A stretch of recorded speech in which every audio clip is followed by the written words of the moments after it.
پشاور والوں تازہ دم ہو تو کچھ عرض کرتا ہوں. میرے نبی کی رحمت، اللہ تعالیٰ نے قرآن مجید میں جو لفظ اپنے لیے استعمال کیا وہی لفظ ہمارے نبی کے لیے استعمال کیا. اللہ تعالیٰ نے فرمایا اپنا ذکر الحمدللہ رب العالمین. میرے نبی کی رحمت کا ذکر آیا تو فرمایا وما ارسلناک الا رحمتا للعالمین.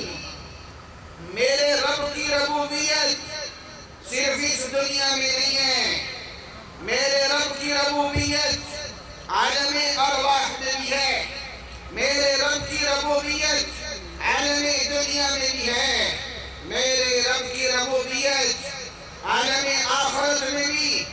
جہاں جہاں میرے رب کی ربوبیت وہاں وہاں ہمارے نبی کی رحمت کہو سبحان اللہ.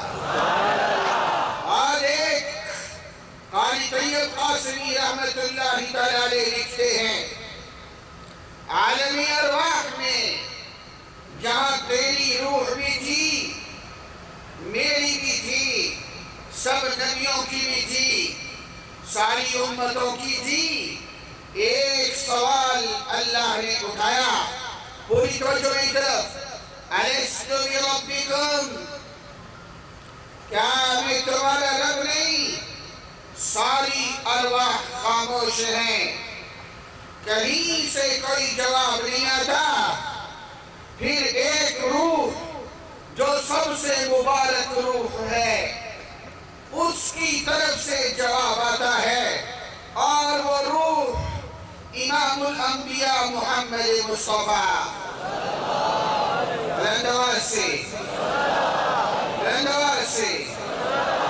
صلی اللہ علیہ وسلم کی ذات گرامی کی روح ہے. میرے نبی نے سب سے پہلے فرمایا قالوا بلا.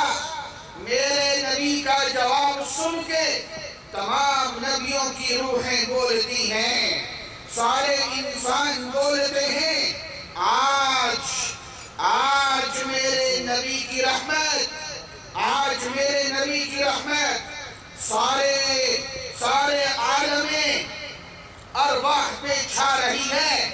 سارے عالم ارواح کی روحیں تسلیم کر رہی ہیں. آج جس نبی کی رحمت سے ہمیں جواب ملا ہے وہ کائنات کے سردار محمد مصطفیٰ ہیں. بلند آواز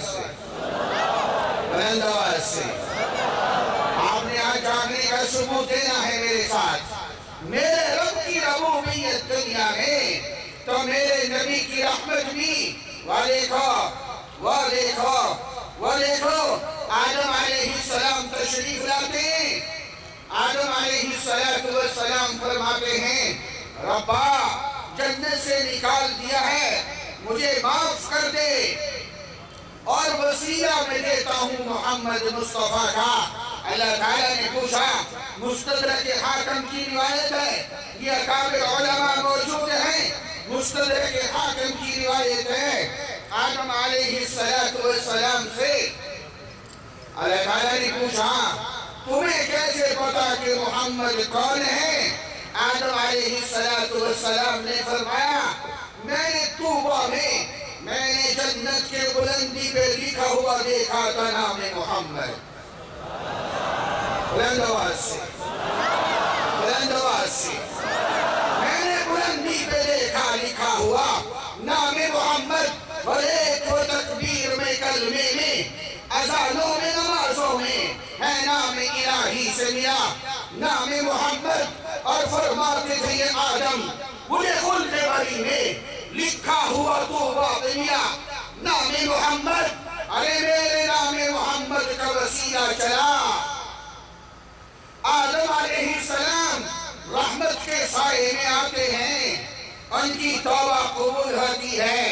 مستدرک حاکم کے الفاظ ہیں، لولاک پہ اعتراض کرنے والوں غور سے سنو. مستدرک حاکم کی روایت لولاکا لما خلقتکا، اے آدم اگر میں نے محمد کو پیدا نہ کرنا ہوتا ہوتا تو تجھے بھی پیدا نہ کرتا۔ بیوی سبحان اللہ سے میں نہیں چل سکتا نہیں، بلند سے کہو سبحان اللہ۔ اور ایک میرے نبی کی رحمت آخرت میں بھی ہے، وہ مشہور حدیث ہے، ارے سارے پڑے ہوئے ہیں محشر کے میدان میں، کوئی ہے جو رب سے کہے کہ حساب کتاب تو شروع ہو۔ آدم علیہ السلام نفسی نفسی، نوح علیہ السلام نفسی نفسی، عیسیٰ علیہ السلام نفسی نفسی، ہر کوئی نبی کہہ رہا ہے آج مجھے اپنی پریشانی ہے، میں تمہاری سفارش کہاں لے کے جاؤں؟ ایک ہستی آتی ہے، وہ ہستی جس کی رحمت ساری کائنات پہ چھا رہی ہے، کہو سبحان اللہ۔ وہ میرے نبی کی ہستی آتی ہے، میرے نبی فرماتے ہیں میرے نبی کی رحمت سے حشر کے میدان میں میرے رب سفارش قبول کرتا ہے۔ سنا اس کی رحمت ہے بے حد و بے انتہا، کہو سبحان اللہ۔ جہاں رب کی ربوبیت ہے وہاں میرے نبی کی رحمت ہے۔ عالم ارواح ہو رب کی ربوبیت، میرے نبی کی رحمت، عالم دنیا میں رب کی ربوبیت، میرے نبی کی رحمت، عالم آخرت میں رب کی ربوبیت، میرے نبی کی رحمت۔ جہاں جہاں رب کی رحمت ہے وہاں میرے نبی کی، جہاں رب کی ربوبیت ہے وہاں میرے نبی کی رحمت ہے۔ تو اس لیے جو شاعر نے کہا اس کی رحمت ہے بے حد و بے انتہا، بلند آواز سے۔ اور حشر میں مجھے کس لیے ہو ڈر اے قاسم، اور حشر میں تجھے کس لیے ہو ڈر اے قاسم، میرے آقا ہے وہ، میرے مولا ہے وہ، سبحان اللہ۔ میرے آقا ہے وہ، میرے مولا ہے وہ، جن کے دامن میں جنت بسائی گئی، اور سبحان اللہ، جن کے ہاتھوں پہ کوثر لٹایا گیا۔ آج یہ 3 ستمبر صفر المظفر 1445 ہجری، میرے نبی کے زمانے سے 1450 سال کا فاصلہ بیت چکا ہے، لیکن آج خزانہ شوگر مل میں ختم نبوت کے جیانوں کے جذبات، احساسات اور نعروں کے جواب نے تسلی دی ہے۔ آج بھی محمد عربی کے غلام جا رہے ہیں۔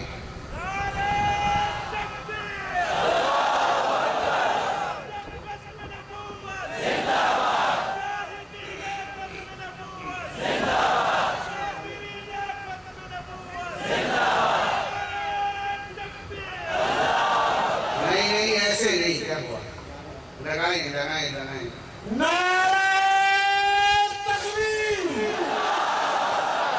حضرت بیمار دے طبیعت ناساز دے لوئی سفر کرے دے تاسو تازہ دم سے لچے حضرت خطاب ہوئی نعرہ تکبیر۔ تاج تخت ختم نبوت، تاج سوائے ختم نبوت، محمد عربی کی ختم نبوت،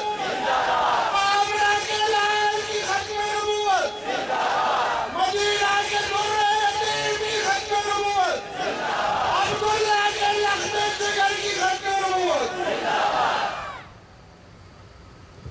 یہ 1952 ہماری بد نصیبی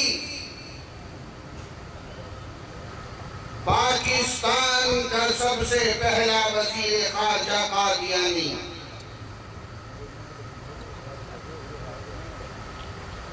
آؤ آج میں آپ کو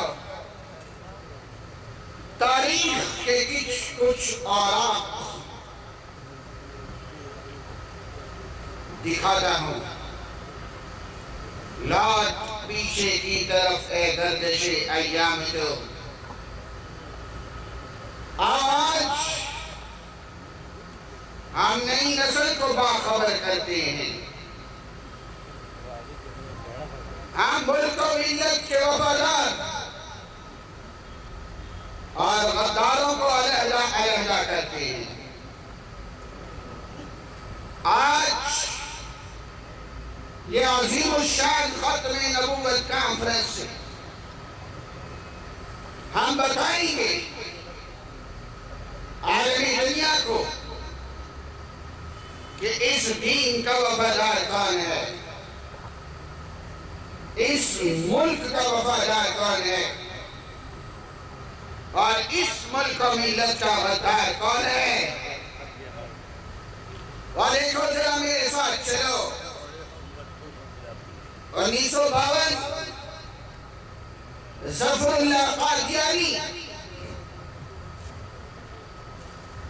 جہانگیر پارک کراچی میں ایک جلسہ رکھتا ہے،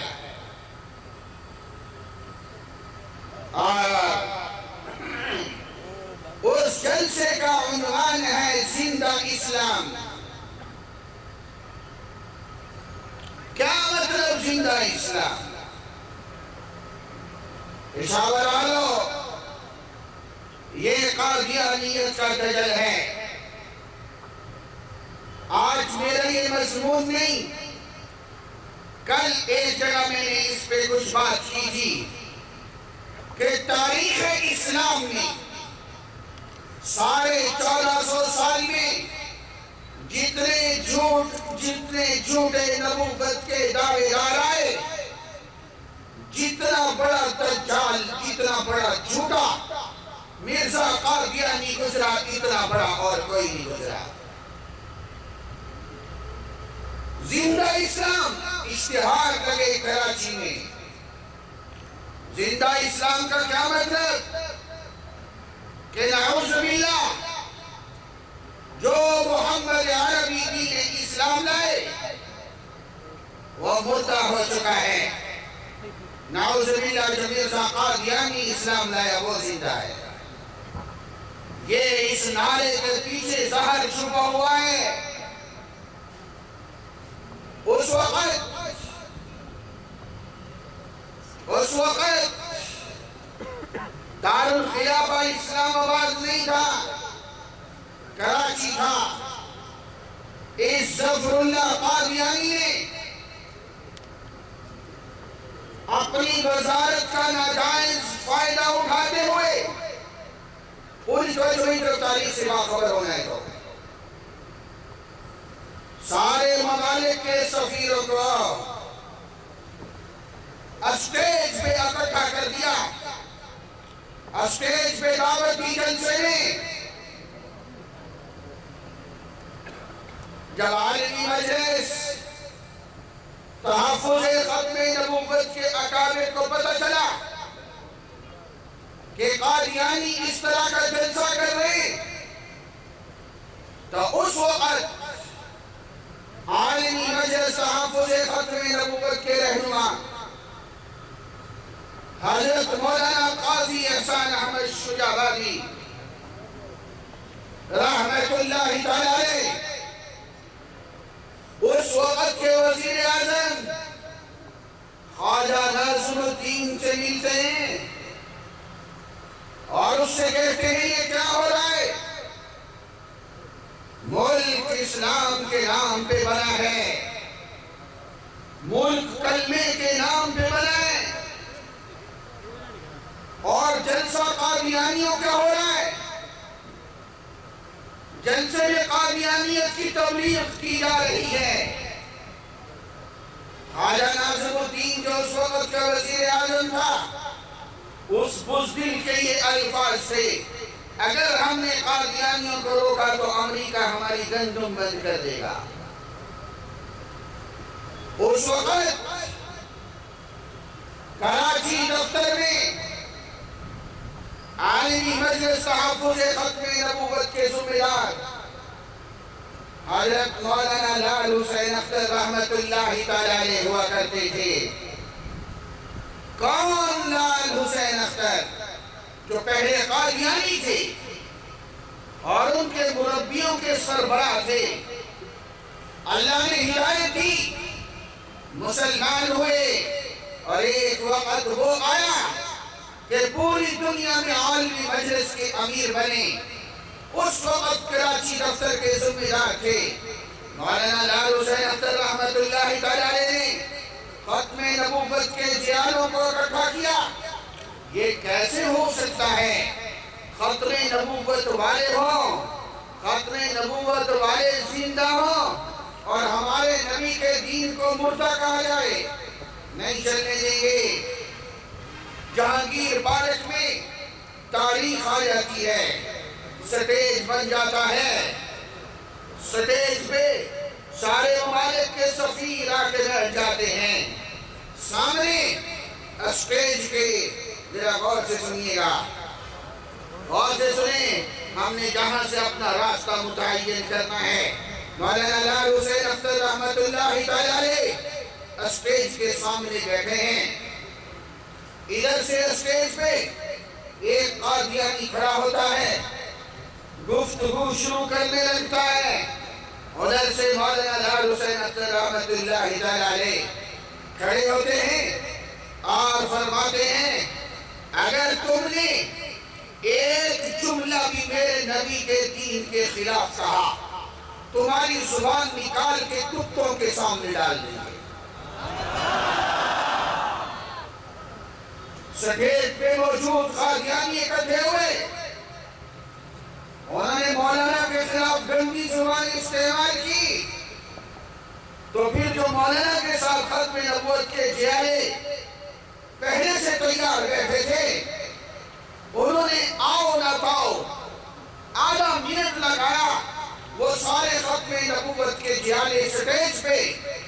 اس کے بعد مورخ کا قلم لکھتا ہے، مولانا اللہ وسائع صاحب دامت برکاتہم نے 10 جلدوں میں ختم نبوت کی تاریخ لکھی ہے۔ ارے پڑھ تو صحیح تاریخ، تجھے راجہ داہل سنایا گیا، تجھے اپنوں کو بلا دیا گیا، اٹھاؤ تاریخ پڑھو۔ جب وہ ختم نبوت کے جیالے اسٹیج پہ چڑھے، قادیانیوں کے ساتھ جو ہونا تھا وہ تو ہوا، ان سفیروں کو یہ نہیں پتا چل رہا تھا ہم نے بھاگنا کس طرف ہے۔ وہ دن، آج کا دن، آج 70-75 سال ہونے والے ہیں۔ پشاور والوں، آپ کی جماعت عالمی مجلس تحفظ ختم نبوت کی برکات سنا۔ وہ دن، آج کا دن، پھر کبھی قادیانی کتوں کو جرأت نہیں ہوئی وہ اس پاک سرزمین پر میرے نبی کے لائے ہوئے دین کو مردہ اسلام کہہ سکے۔ یہ آپ کی اس جماعت کی برکات ہیں۔ لیکن میں بتانا چاہتا ہوں، یہ کل بھی وطن کے غدار تھے، یہ کل بھی دین کے غدار تھے، یہ آج بھی غدار ہیں، اور جب تک یہ جراثیم مٹیں گے نہیں، غداری ان کی گھٹی کے اندر ہے۔ وہ دیکھو، اٹھاؤ تاریخ کو، وہ دیکھو خلافت عثمانیہ جب ٹوٹتی ہے، پوری دنیا کا مسلمان روتا ہے، لیکن قادیان میں گھی کے چراغ جلائے جاتے ہیں خوشی سے۔ آج خلافت عثمانیہ ٹوٹ گئی، اٹھاؤ قادیانیوں کا اخبار الفضل، وہ دیکھو جب غازی علم الدین شہید ہوتے ہیں، میرے نبی کی عزت کی وجہ سے پھانسی پہ لٹک جاتے، تو قادیانیوں کا سربراہ مرزا بشیر الدین محمود کہتا ہے، مرزا بشیر الدین محمود ملعون بیان دیتا ہے، نعوذ باللہ وہ بھی کوئی نبی ہے جس کی عزت کی حفاظت کے لیے خون میں ہاتھ رنگنے یہ کل بھی بکواس کرتے رہے۔ اور میرے عزیز، ابھی ہے 14 اگست گزرا ہے، آپ نے اخبارات کے اندر پڑھا کس طرح لاکھوں مسلمانوں کا خون بہا اور کس طرح مسلمان باپ نے اپنے ہاتھوں سے اپنی بیٹی کو ذبح کیا کہ میں اپنی نظروں کے سامنے سکھوں کے ہاتھ سے تیری عزت کو تار تار ہوتا نہیں دیکھ سکتا۔ وہ جو آپ واقعات پڑھتے ہو، سنو آج تاریخ کی حقیقت سنا۔ اس خون کے پیچھے قادیانیوں کی بدماشی تھی۔ یہ جو اکثر مسلمان شہید ہوئے، ان میں اکثریت کا تعلق گرداسپور اور جلندھر سے تھا۔ یہ اس وقت جو پاکستان ہندوستان کی سرحدات کی تقسیم کر رہے تھے، وائس سرائے کی ایگزیکٹو کمیٹی کا رکن ظفر اللہ قادیانی تھا۔ 5 رکنی کمیٹی میں ایک رکن ظفر اللہ تھا۔ اس کو اس وقت کے قادیانی سربراہ مرزا بشیر الدین نے کہا تھا کچھ ہو جائے، یہ گرداسپور، یہ جلندھر پاکستان کا حصہ نہیں بننے چاہیے۔ اور اس وقت صورتحال یہ تھی، یہ اصول طے ہوا تھا، جہاں مسلمان اکثریت میں ہوں گے وہ پاکستان کا حصہ بنے گا، اور جہاں غیر مسلم اکثریت میں ہوں گے وہ ہندوستان کا حصہ بنے گا۔ ارے پشاور والوں، ظلم کی انتہا دیکھو۔ اس وقت یہ قادیانیوں نے اپنے آپ کو غیر مسلموں کی صفوں میں لکھوایا تاکہ جلندھر اور گرداسپور پاکستان کا حصہ نہ بن سکے۔ جب ان مسلمانوں نے ہجرت کی ہے گرداسپور اور جلندھر کے، ان کے ساتھ خون کی ہولی کھیلی گئی، ان کی عزتوں سے کھیلا گیا۔ میرے عزیز، ذرا دل کھول کے سنو، تاریخ کے اوراق کو سنو۔ رات بیت رہی ہے، آج اگر انصاف کر کے اٹھو۔ میری افواج پاکستان کے ہزاروں نوجوان جس کشمیر کی خاطر شہید ہو چکے ہیں، اس کشمیر کو واحد رستہ انڈیا کو جو ملتا تھا وہ گرداسپور سے ملتا تھا۔ اگر اس وقت گرداسپور پاکستان کا حصہ بن جاتا، انڈیا کو رستہ ہی نہ ملتا کشمیر کا، میری فوج پاکستان کے ہزاروں نوجوان جو شہید ہوئے ہیں، اس خون کو بہانا نہ پڑتا۔ اس خون کے بہانے کے پیچھے رب کعبہ کی قسم یہ غداران وطن قادیانی ہیں۔ اور وہ دیکھو جب میرے بڑے جنازہ پڑھانے کے لیے کھڑے ہیں، میرے بڑے مولانا شبیر احمد عثمانی، جن کی تفسیر عثمانی آج پوری دنیا کے اندر پڑھی جا رہی ہے، وہ مولانا شبیر احمد عثمانی محمد علی جناح قائد اعظم کا جنازہ پڑھانے کے لیے کھڑے ہیں۔ پوری دنیا کا میڈیا متوجہ ہے، لاکھوں مسلمان جنازے میں شریک ہیں۔ اور یہ وزیر خارجہ ظفر اللہ ایک دم صفوں سے نکل کے باہر کھڑا ہو جاتا ہے۔ یہ جنازہ نہیں پڑھتا، اور نعرہ تکبیر، تاج و تخت ختم نبوت، تاجدار ختم نبوت، اسلام زندہ باد، اسلام، قادیانیت مرد آباد، قادیانیت، عالمی مجلس تحفظ ختم نبوت۔ یہ ظفر اللہ صفوں سے نکل کے باہر کھڑا ہوتا ہے،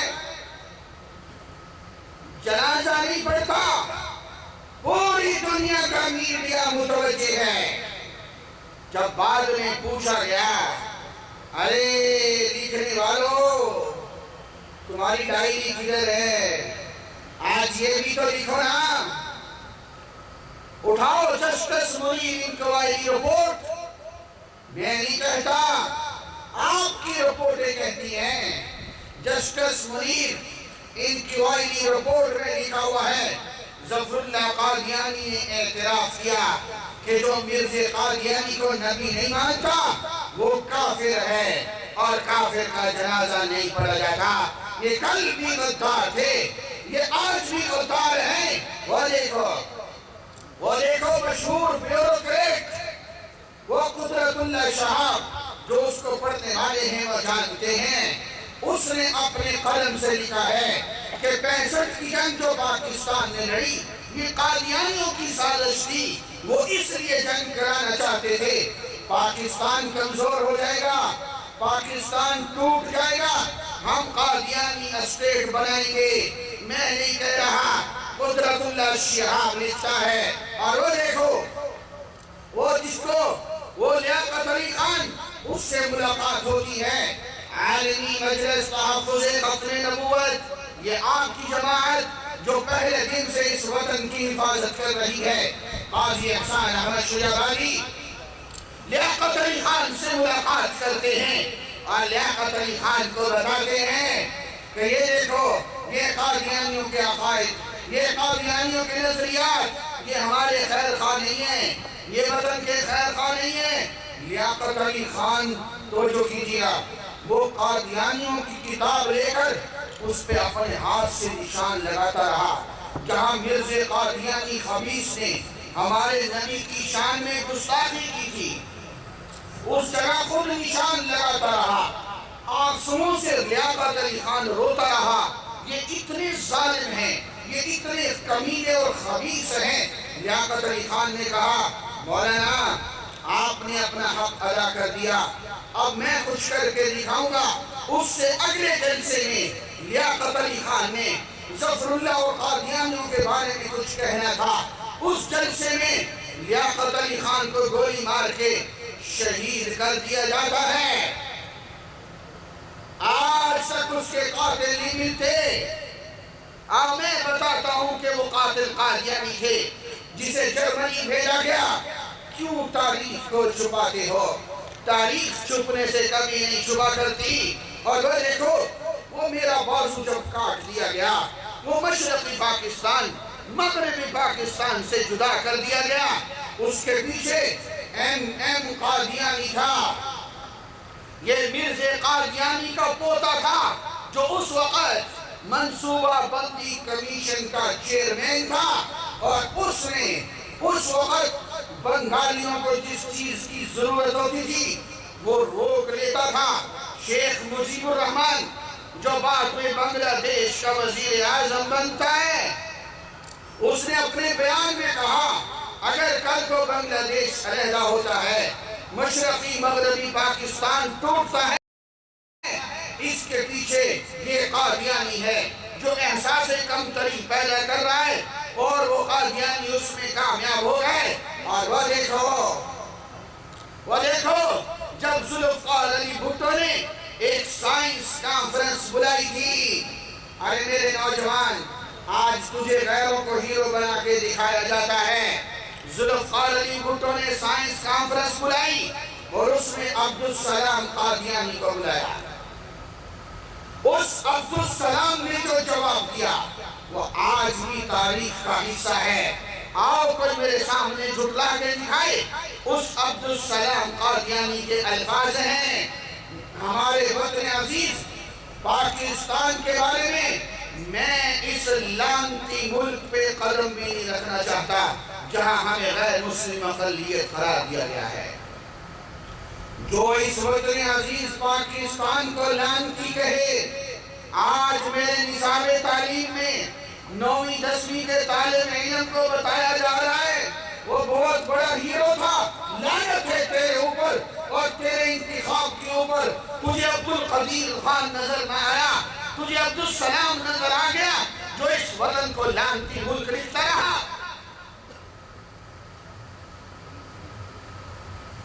اپنے بھی خفا مجھ سے ہیں، بیگانے بھی نہ خوش، میں زہر حلاہل تو کبھی کہہ نہ سکا قلب۔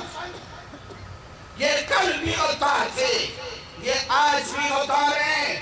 وہ دیکھو جب بھٹو کو حضرت بنوری ملتے ہیں، عالمی مجلس تحفظ ختم نبوت کے امیر ملتے ہیں، حضرت بنوری بھٹو نے کہا جناب آپ مجھ سے قادیانیوں کے کفر پہ دستخط نہیں کروا رہے، آپ میرے پھانسی کے پھندے پہ دستخط کروا رہے ہیں۔ آج پوری دنیا کا کفر اکٹھا ہو چکا ہے قادیانیوں کے لیے، میرے اوپر پریشر ہے، توجہ رکھنا، میرے اوپر پریشر بن چکا ہے۔ حضرت بنوری رحمت اللہ تعالیٰ علیہ نے فرمایا حضور کی عزت کے لیے قربان ہونا کسی کو نصیب ہوا کرتا ہے اور بھٹو کو نصیب ہوا۔ بھٹو نے اپنی کتاب میں خود لکھا مجھ سے قادیانیوں نے اپنا بدلہ لے لیا۔ ارے تاریخ حسن وہ واحد گواہ جس کی گواہی کی وجہ سے بھٹو پھانسی چڑھتا ہے وہ مسعود محمود قادیانی تھا۔ بھٹو ختم نبوت کے لیے جان دے کے چلا جاتا ہے، لیکن اس وطن عزیز میں ایٹم بم کی بنیاد رکھنے والے کو سولی پہ لٹکا دیا جاتا ہے اس قادیانی غدار کی وجہ سے۔ اور وہ دیکھو ضیاء الحق کا زمانہ ہے، راجہ ظفر الحق پاکستان کا اس وقت وزیر مذہبی امور ہے، وہ قومی اسمبلی میں وہ اخبار دکھاتا ہے، ذرا غور سے سننا۔ راجہ ظفر الحق کہتا ہے میں ابھی مصر سے آیا ہوں، مصر کے اندر دکھایا گیا کہ اسرائیل میں جو قادیانیوں کا سابقہ سربراہ تھا وہ نئے سربراہ کا تعارف اسرائیل کے صدر سے کروا رہا ہے۔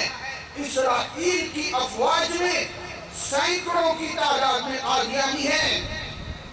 میں پوچھنے کا حق رکھتا ہوں میرے وطن عزیز، پاکستان کے پاسپورٹ پر کوئی قادیانی جا نہیں سکتا اسرائیل، یہ قادیانی کیسے جا رہے؟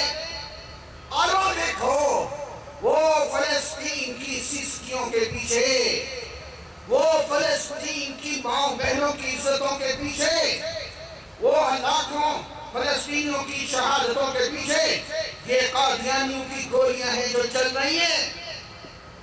میں ایک بات کا ذمہ دار ہوں جو میں گفتگو کر رہا، اور وہ دیکھو وہ قادیانیوں کا سربراہ مرزا بشیر الدین محمود جب مرا اس کی قبر پہ کتبہ لگا ہوا ہے۔ پشاور والو سنو تاریخ، دیکھو اس وطن کا وفادار کون ہے، اس وطن کا غدار کون ہے، مرزا بشیر الدین محمود۔ اس کی قبر کا کتبہ ہے کہ یہاں مردوں کو عارضی طور پہ دفن کیا گیا ہے، ان مردوں کو انڈیا میں دوبارہ قادیان میں لے جایا جائے گا۔ یہ پاکستان ہندوستان کی تقسیم عارضی ہے۔ آؤ کوئی قادیانی چیلنج کرتا ہوں جھٹلائے میری بات کو۔ اور وہ دیکھو خانے وال میں ابھی آپ نے جڑا والا کا واقعہ سنا، عیسائیوں کے چرچوں کو جلایا گیا۔ ہمارے نبی نے منع کیا ہے، ذمہ کافر کا بھی حق ہوتا ہے، وہ جتنی زیادتی کرے اتنی سزا اس کو ملتی ہے، لیکن ذرا میری بات کو دھیان سے سنیے گا۔ خانے وال کے اندر 1991-92 میں اسی طرح فسادات ہوتے ہیں، عیسائی اور مسلمان آپس کے اندر الجھ جاتے ہیں، عیسائی اور مسلمان لڑتے ہیں، دونوں طرف سے لاشیں گرتی ہیں۔ بعد میں جب پنجاب ہائی کورٹ کا کمیشن بنتا ہے، تحقیقات کرتا ہے کہ فسادات کیوں ہوئے، ارے رپورٹ میری نہیں ہے، ہائی کورٹ کی رپورٹ سنا رہا ہوں، اس ہائی کورٹ کی رپورٹ ہے ان عیسائی مسلمان فسادات کے درمیان خانے وال کی قادیانی جماعت ذمہ دار ہے۔ کیوں آنکھیں بند کر کے پھرتے ہو؟ تمہیں پہلے دن سے بتایا جا رہا ہے یہ کل بھی ملک و ملت کے غدار تھے، یہ آج بھی ملک و ملت کے غدار ہیں۔ اور دیکھو آپ نے وہ ویڈیو دیکھی ہے عبدالشکور قادیانی، وہ عبدالشکور بابا ٹرمپ کے سامنے جا کے کھڑا ہوتا ہے اور پاکستان کے خلاف بکواس کر رہا ہے۔ اس کے خلاف عالمی مجلس تحفظ ختم نبوت سرگودا نے کیس کیا، دہشت گردی کا پرچہ ہوا، جیل کے اندر ہے۔ گزشتہ حکمران جس کی قادیانیت نوازی 70 سالہ پاکستان کی تاریخ میں اتنی قادیانیت نوازی نہیں ہوئی جتنی اس نے کی ہے۔ میرا تعلق عالمی مجلس سے ہے، میرے اسٹیج پہ ہر وہ مسلمان آئے گا جو ختم نبوت کا ماننے والا ہے۔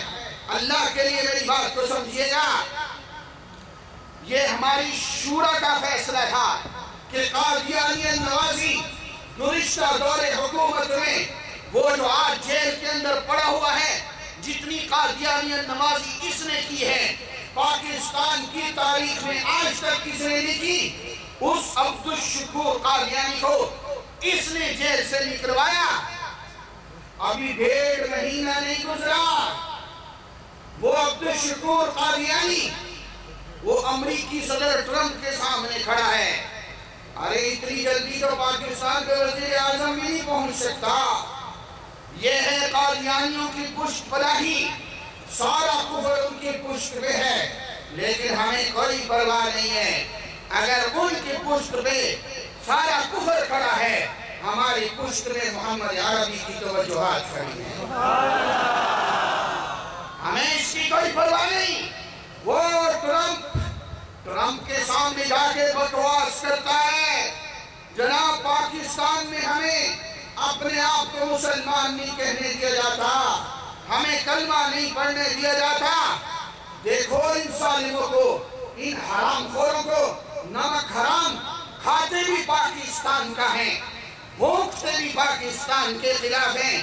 میں آپ سے پوچھنا چاہتا ہوں، جب پاکستان ہندوستان کی تقسیم ہو رہی تھی، ان قادیانیوں نے اپنے آپ کو خود غیر مسلموں کی صفوں میں لکھوایا، جلندھر اور گرداسپور انڈیا کو چلے گئے، کل انہوں نے خود لکھوایا ہے اپنے آپ کو غیر مسلموں میں۔ آج یہ باہر جا کے ڈھنڈورا پیٹتے ہیں کہ جناب ہمیں کلمہ نہیں پڑھنے دیا جاتا، ہمیں اپنے آپ کو مسلمان نہیں کہنے دیا جاتا۔ تم نے تو خود اپنے آپ کو غیر مسلموں کی صفوں میں لکھوایا۔ وہ دیکھ قائد اعظم کے جنازے کو چھوڑ کے تم باہر نکلے، تم نے خود اپنے آپ کو علیحدہ کیا، اور وہ ایک زندہ اسلام کا نعرہ تو نے لگایا تھا، تو نے میرے نبی کے دین کو مردہ کہا تھا، تو نے تو خود اپنے آپ کو علیحدہ کیا ہے، اور باہر جا کے منہ کالا کرتا ہے، پروپیگنڈا کرتا ہے۔ اور وہ دیکھو وہ قومی اسمبلی کے اندر جب ایک شیر گرج رہا ہوتا ہے، کہو سبحان اللہ۔ وہ مفتی محمود گرجتا ہے، کہو نا سبحان اللہ۔ نام آتا ہے تو زبان پہ شکر آتی ہے۔ وہ مفتی محمود اس قادیانی مرزا ناصر کو مخاطب کر کے پوچھتے ہیں، مفتی صاحب مرزا ناصر سے پوچھتے ہیں، مرزا ناصر کیا مرزا قادیانی نے اپنی کتاب میں یہ بات نہیں لکھی، جو مجھے نبی نہیں مانتا وہ پکا کافر اور جہنمی ہے، جو مجھے نبی نہیں مانتا وہ سپر اور کنجریوں کی اولاد ہے۔ یہ اس ملعون جھوٹے نبی کی زبان ہے، یہ اس کی اخلاق ہے جو میں نے آپ کو سنائے۔ پوری اسمبلی متوجہ ہو گئی، پوری اسمبلی۔ اب یہ کیا جواب دیتا ہے؟ مرزا ناصر قومی اسمبلی میں کھڑا ہوتا ہے اور کھڑا ہو کے اعتراف کرتا ہے کہ ہاں مرزا قادیانی نے اپنی کتاب کے اندر یہ لکھا ہے، مرزا قادیانی نے لکھا ہے جو مجھے نبی نہیں مانتا وہ پکا کافر اور جہنمی ہے، وہ کنجریوں اور سپروں کی اولاد ہے۔ میں آپ سے پوچھنا چاہتا ہوں، جب قادیانی ہمیں کافر کہتے ہیں، اپنے آپ کو مسلمان کہتے ہیں، انسانی حقوق ہمارے پامال ہوتے ہیں قادیانیوں کی؟ بولو بولو بولو، سارے بولو نا، ہمارے حقوق پامال ہوتے ہیں۔ وہ دنیا کے 1.5 ارب مسلمانوں کو کافر کہتے ہیں، مرزا ملعون کے ماننے والے چند لوگوں کو مسلمان کہتے ہیں، حق میرا پامال ہوتا ہے۔ قادیانی بھوکتے بھی ہمارے خلاف ہیں۔ اور وہ دیکھو نا، وہ عبدالسلام قادیانی، وہ ملعون عبدالسلام قادیانی، اس کو نوبل انعام دیا جاتا ہے۔ آج میرا کالج کا نوجوان بڑی جلدی مرعوب ہو جاتا ہے کہ جناب پتہ نہیں نوبل انعام نہ ہوا، جنت کا ٹکٹ ہوا۔ یہ نوبل، یہ ایک یہودی تھا، اس کے پیسوں سے انعام دیا جاتا ہے۔ یہودی کبھی مسلمان کا خیر خواہ نہیں ہوا۔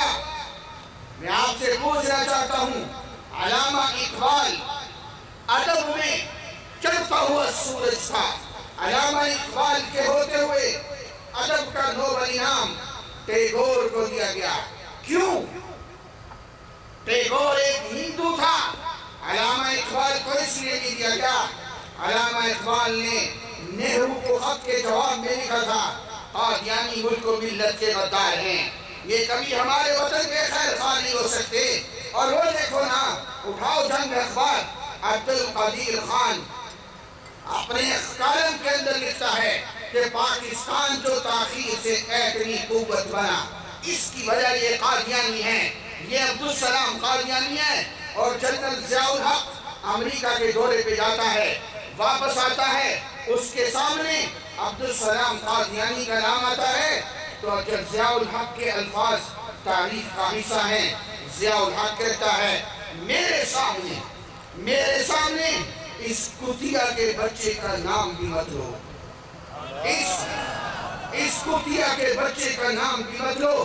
پاکستان کے ایٹمی راز امریکہ تک پہنچانے کے اندر اس ملعون کا کردار ہے۔ یہ وہ وجہ ہے ہم پاکستان کے وفادار بن کے، ہم دین اسلام کے وفادار بن کے اسی وجہ سے کہتے ہیں، ہمارا ہر دور میں مطالبہ ہوتا ہے قادیانیوں کو کلیدی عہدوں سے ہٹایا جائے، قادیانیوں کو بڑے عہدوں سے ہٹایا جائے۔ یہ وطن کے خیر خواہ نہیں ہیں۔ پاکستان کے خلاف اٹھنے والی ہر سازش کے خلاف، ہر بنیادی سازش کے خلاف آپ کو کوئی نہ کوئی قادیانی نظر آئے گا۔ میں نے آج آپ کے سامنے تاریخ کا یہ قصہ دکھایا ہے۔ یہ کل بھی ملک و ملت کے غدار تھے، یہ آج بھی ملک و ملت کے غدار ہیں۔ اور انشاءاللہ 7 ستمبر کو اسی گراؤنڈ میں آپ کے سامنے میں بتاؤں گا کہ پھر میرا رب میرے نبی کے دشمن کو ذلیل کیسے کرتا ہے۔ بتانا چاہیے کہ نہیں بتانا چاہیے؟ بولو بولو، بتانا چاہیے کہ نہیں بتانا چاہیے؟ 7 ستمبر اسی گراؤنڈ میں پہنچیں گے انشاءاللہ۔ ہاتھ کھڑا کر کے وعدہ کرو، پہنچیں گے انشاءاللہ۔ ہر بندی لبیک بھائی، بچاؤ ہوئے، لبیک لبیک، لبیک لبیک، لبیک لبیک۔ قادیانیوں کو قدم قدم پہ ذلت اور رسوائی ملی ہے، اور ہمیں قدم قدم پر اپنے نبی کی محبت ملی ہے۔ یہ مضمون میں اٹھار کرتا ہوں۔ 7 ستمبر اسی جگہ پھر اکٹھے ہوں گے انشاءاللہ تعالی۔ اللہ ہم سب کا مل بیٹھنا اپنی بارگاہ کے اندر قبول فرمائے۔ وآخر دعوانا ان الحمدللہ رب العالمین۔